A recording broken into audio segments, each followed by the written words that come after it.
page of the Unit 7 packet. We'll do the front side in the first video notes, and then I'll do the back side in the second video notes. These video notes are talking about introducing the concept of the average value of a function. When you are done with these video notes, it is the hope that you will intuitively understand what we mean when we say the average value of a function, and it is the hope that you will have a calculus formula using integrals to help you compute the average value of a function. Alright, so let's start with these three functions here. The one on the left, some sort of sinusoidal function, takes a value of 3 at the beginning of the interval, has a value of 3 at the end of the interval, has a value of 3 in the middle of the interval. Here, about a quarter of the way through, the value of the function gets up to 4. About 3/4 of the way through the interval, the function is down to 2. It would appear a reasonable estimate for the average value of the function would be, right here. And we're going to call that the function average, the average value of the function. Now, when we think about this, here's how I'd like you to think about this.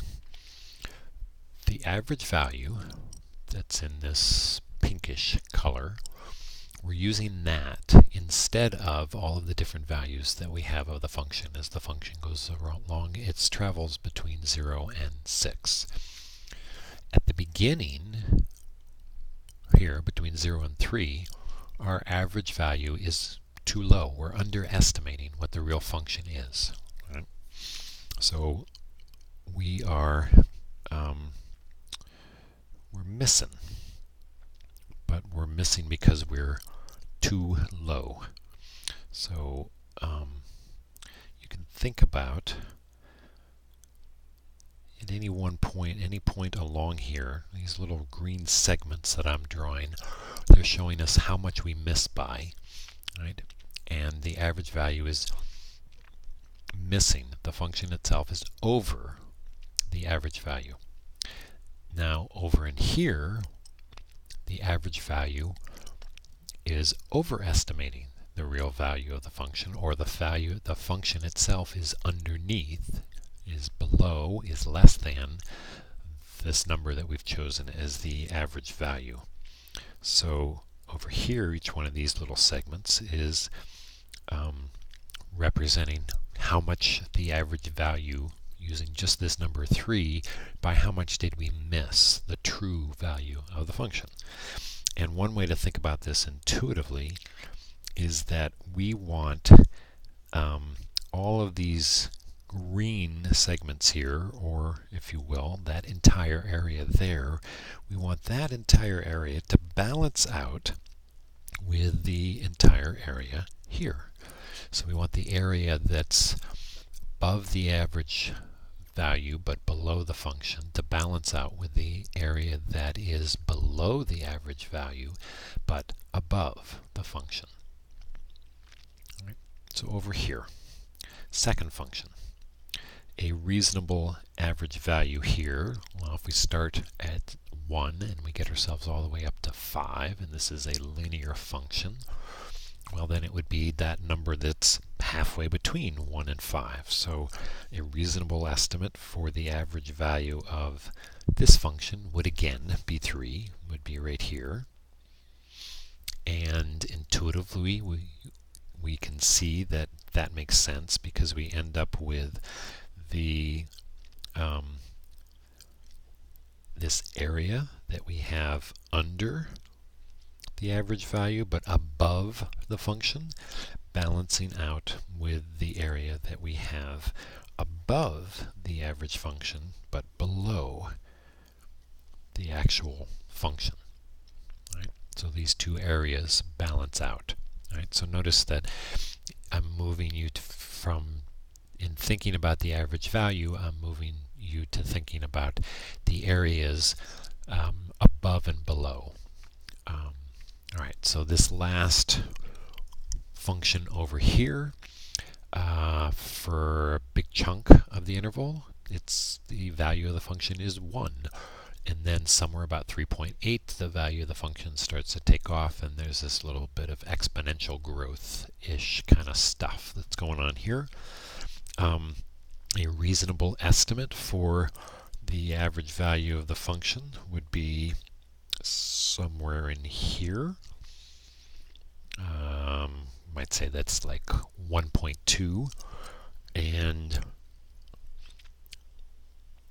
intuitively the area that's above the average value but below the function, and that actually sort of continues all the way up in here also.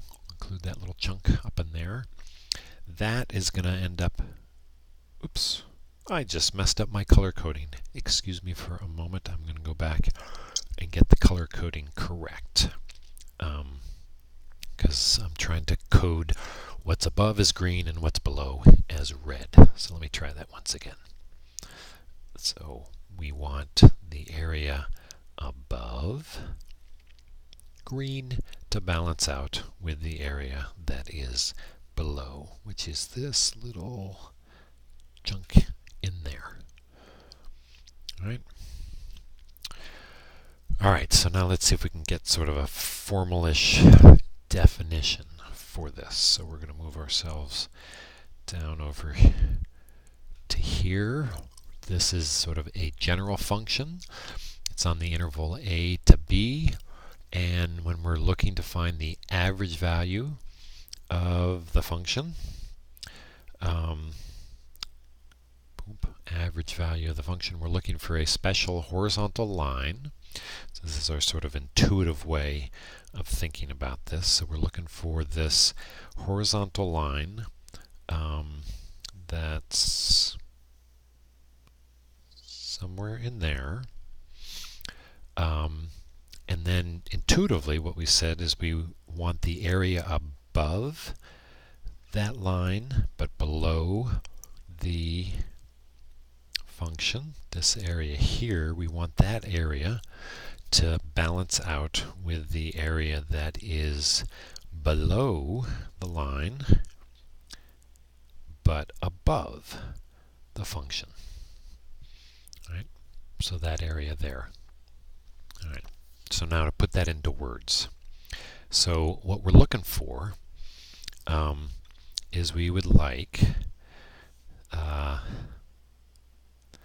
the area, we're going to go from left to right. So the area above the function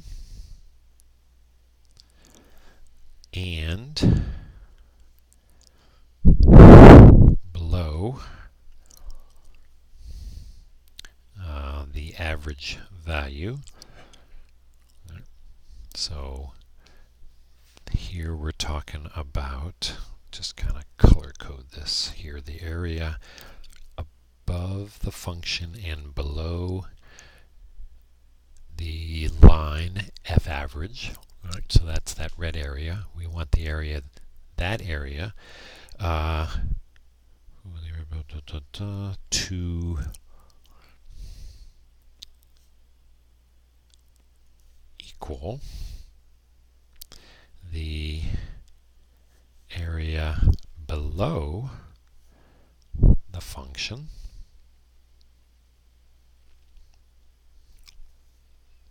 and above the average value. Right. Again, keeping with my color coding, we want this to be green, like that. All right. Now, so the question is, where we're headed, we want to try to relate this concept to the concept of the integral, and that's what these little graphs are about down here. so first off, the first graph. So this right here is our average value of the function. We want the area above. Ignore the red, pick the right color. Boom.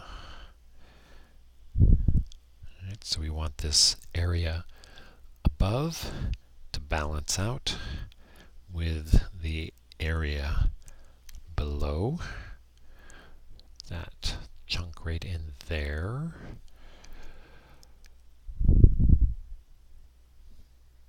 Alright.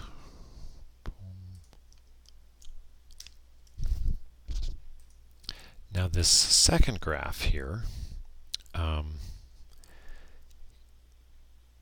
this area here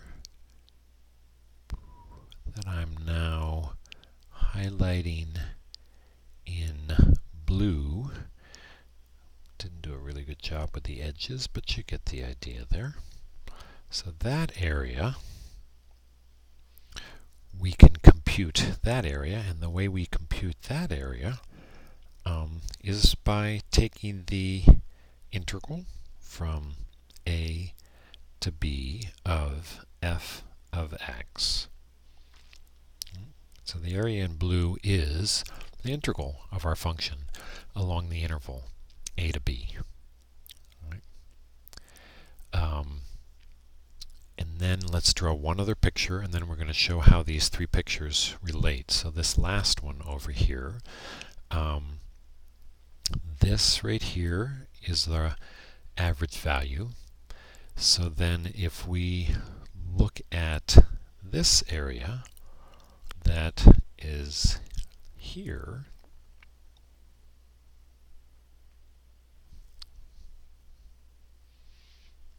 so that pink area, would be the rectangle. The height of the rectangle is the average value, and then the base of that is going to be b minus a. All right. So now, using these colorful diagrams, I'm now going to demonstrate that this here, the integral, is actually the same exact area as this here, the rectangle, which is the average value along that interval, a to b. And you can see that this is true because this area right up here, which I'm now trying to highlight in green, so that area there is comparable to, comparable being a fuzzy word that means equal to, this area down here that's in red. So if this is equal to that, and then all of this area in here is the same, you can see that these two here must be equal. Right? And that, if these two are equal, if the integral is equal to the average value times the b minus a, then we can get a nice definition for, a mathematical definition for the average value of a function. So here, let's first write out the statement that we've just shown, which is that the integral from a to b of our function f of x dx is equal to the average value of the function times b minus a, which then means that the average value of the function, I'm pausing because my computer is not keeping up with my writing.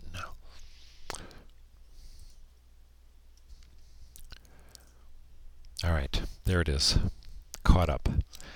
So the average value of the function is thus equal to 1 divided by b minus a times the integral from a to b of the function f of x. All right, so that's the definition that we're going to use to do our calculations, and below we'll try one of these calculations. All right, so we have this function 9 minus x squared. We want to find the average value on the interval -3 to 3. So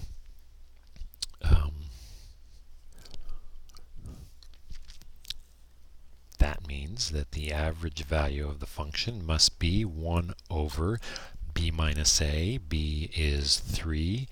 A is -3, so it's going to be 1 over the quantity 3 minus -3 times the integral from -3 to +3 of 9 minus x squared dx. And now we can evaluate. We can do the math. Right? So we move from the intuitive sense of average value to a mathematical computation to find the average value. So this is going to be equal to 1 over 6. This function here, 9 minus x squared, is an even function. You can see it over here. What's on the left of the y-axis is the same as what's on the right of the y-axis, so we can actually just figure out the integral over here on the right of the y-axis and then just double it. So continuing, we get 1/6 times 2 times the integral from 0 to 3 of 9 minus x squared dx. Right? This is going to be 1/3, and the integral is, this whole thing is going to be 9x minus 1/3 x cubed, all from 0 to 3, which was going to be 1/3, and we plug in the upper bound. 9 times 3 is 27. 27 minus 1/3 of 3 to the third, which is really the same thing as 3 squared, which is going to be 9. All of that minus 0 minus 0. So those are the values for evaluating the integral. This is then going to be 1/3 of 27 minus 9, which is going to be 18, minus 0, which is going to be 6. Right? Which means that over here, our average value is right here. Right, so there's our average value. Go back then to the visual sense. So what we're saying is that the area that's above the average value but below the curve, that's going to be this green area here, is going to balance out the area that's below the average value but above the curve. Now, intuition, as you're doing this, you might be tempted, it's not intuition, but the temptation would be to say that this down in here is the area that we're trying to balance with this area above. But the area that we're trying to balance is this area over here. This right in here. On the one side, and then on the other side.